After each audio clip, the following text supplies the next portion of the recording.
A igreja precisa orar. Esse é o nosso tema, é o tema da nossa meditação neste momento. E eu convido vocês a abrirem a palavra de Deus na carta de Paulo aos Efésios, capítulo 3, e os versos de 14 a 21.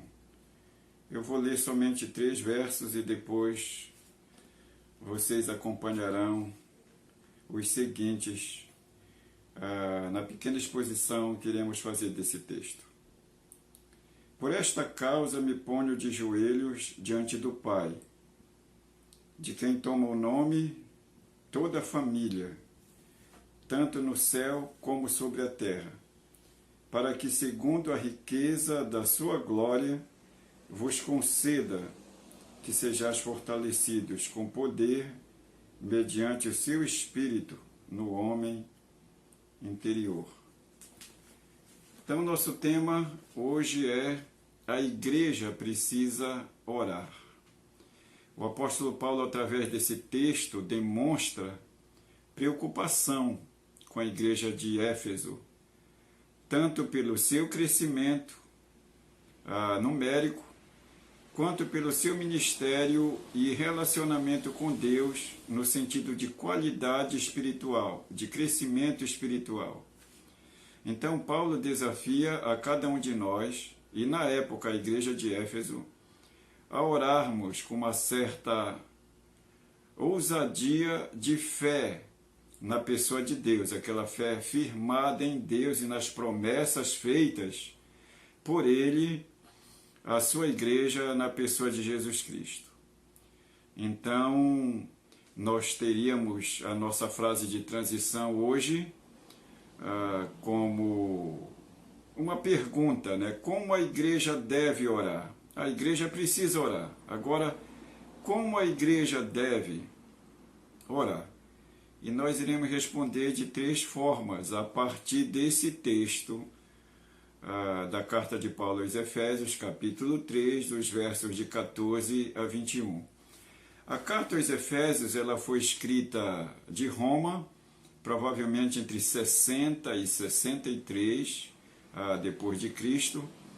O seu tema geral é Cristo, o cabeça da igreja, e essa carta trabalha uma espécie de relacionamento, na verdade relacionamentos, que nós poderíamos chamá-los de o relacionamento vertical entre Deus e os seus servos, os seus eleitos, o relacionamento de cima para baixo, Deus derramando as bênçãos da eleição, da predestinação, da adoção, do selo espiritual, da nossa unidade com Cristo.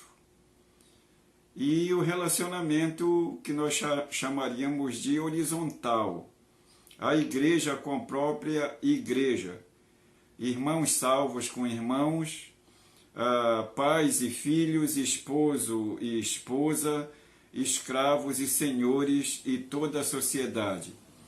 Então, Paulo ele convoca a igreja de Éfeso e nós também, para que tenhamos essa relação sólida com Deus.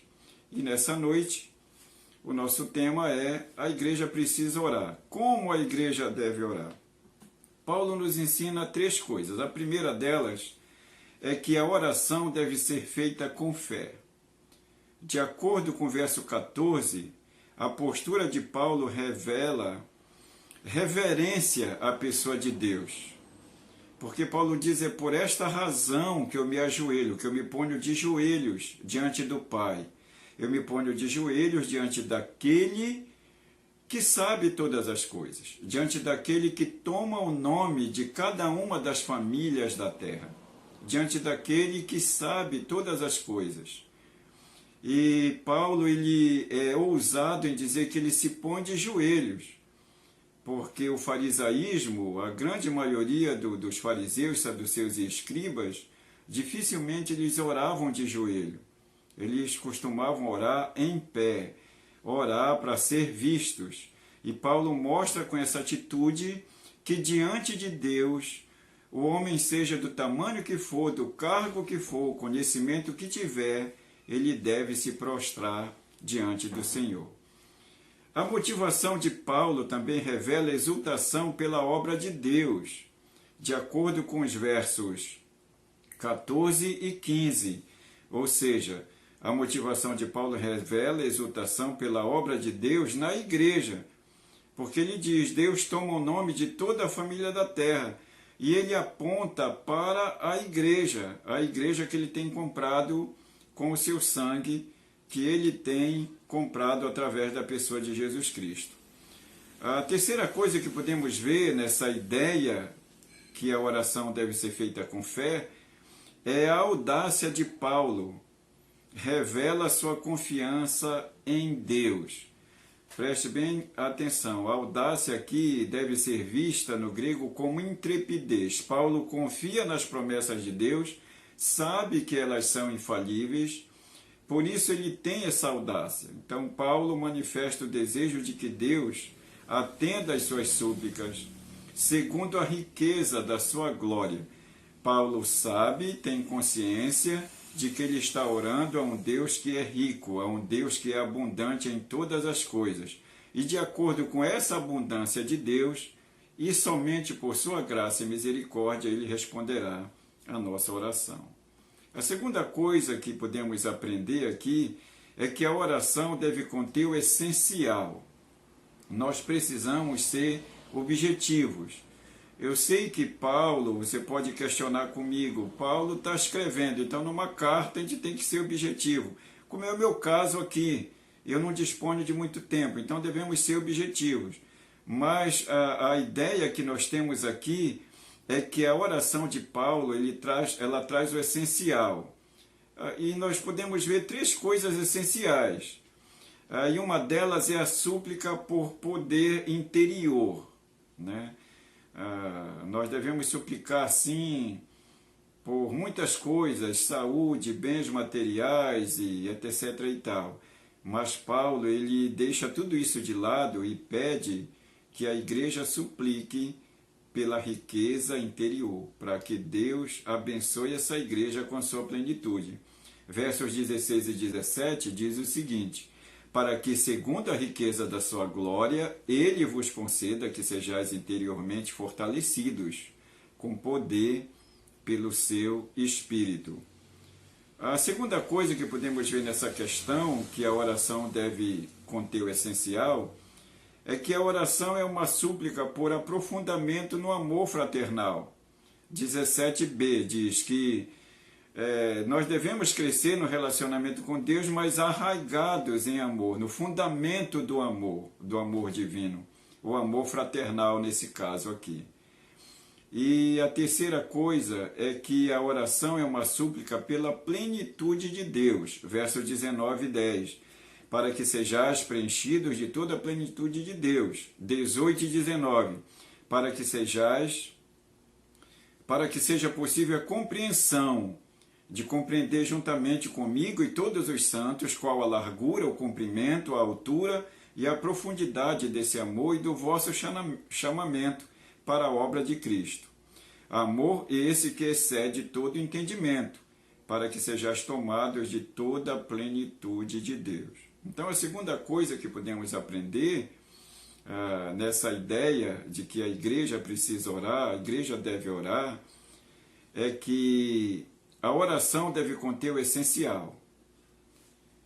E a terceira coisa, a nossa oração ela deve ser concluída com palavras que exaltem o nome de Deus. Nós podemos ver isso aqui, esses passos, nesse texto que Paulo nos escreve. Nós podemos observar a capacidade de Deus de responder às orações. Paulo menciona isso no verso 20. Aquele que é poderoso para fazer bem todas as coisas, além do que pedimos ou pensamos, pelo poder que age em nós. A outra ideia é a maneira de Deus responder, além do que pedimos. Devido à vontade de Deus ser eterna e soberana, Ele, e somente Ele, pode responder às nossas orações quando quer e conforme a sua vontade, que é boa, perfeita e agradável. E a terceira coisa é a palavra que a teologia traz, né, esse termo conhecido como doxologia, encontrada no verso 21, que são palavras que engrandecem, que elogiam a Deus pelo que Ele é e pelo que Ele faz. Então, a doxologia é o Deus que responde às orações. O verso 21, ele diz o seguinte: a Ele seja a glória na Igreja em Cristo Jesus por todas as gerações, para todo o sempre. Né? Então, Paulo, ele está aqui trabalhando essa ideia de que toda a glória e todo o louvor deve ser para Deus. Nessa ideia do nosso tema de que a igreja precisa orar. E como a igreja deve orar? Então a igreja precisa orar. Como ela deve orar? Em primeiro lugar, a oração deve ser feita com fé.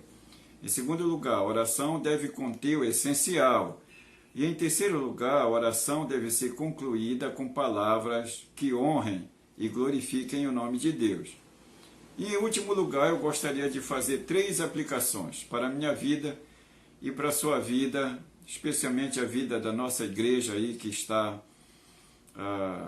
agora diante desse vídeo, sem poder sair de casa, mas a palavra de Deus não está presa, não está limitada. Então, em primeiro lugar, o que nós aprendemos é que toda a igreja precisa orar com ousadia e reverência diante de Deus, do Deus que pode fazer além do que pedimos ou pensamos. A ideia de ousadia aqui é aceitar o desafio de Deus. O nosso entendimento de teologia reformada do papel da igreja é que a igreja não deve desafiar a Deus, mas sim aceitar os desafios de Deus, pois Ele é soberano, pode e sabe todas as coisas. A segunda lição que podemos aprender é que através da resposta positiva ou não de nossas orações, devemos glorificar a Deus, porque Ele sabe exatamente o que está fazendo. Ele toma o nome de cada família da terra, então Ele sabe. Deus dizendo sim, amém, louvado seja o seu nome. Dizendo não, amém também, pois Ele sabe o que faz. E a terceira e última é que precisamos orar reconhecendo o poder eterno de Deus, o poder soberano de Deus. E devemos reconhecer que Ele tem todas as coisas em suas mãos. Então, amado irmão, amada irmã, querido amigo e amiga, você e eu precisamos orar. De que maneira devemos orar? Paulo propõe essas 3 formas. E nós concluímos dizendo que toda a honra e toda a glória seja ao nome de nosso Deus Pai soberano. Amém.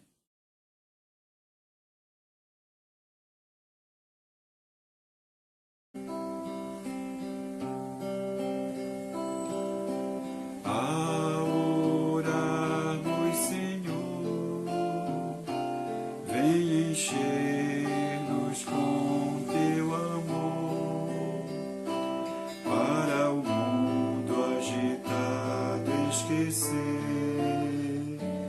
cada dia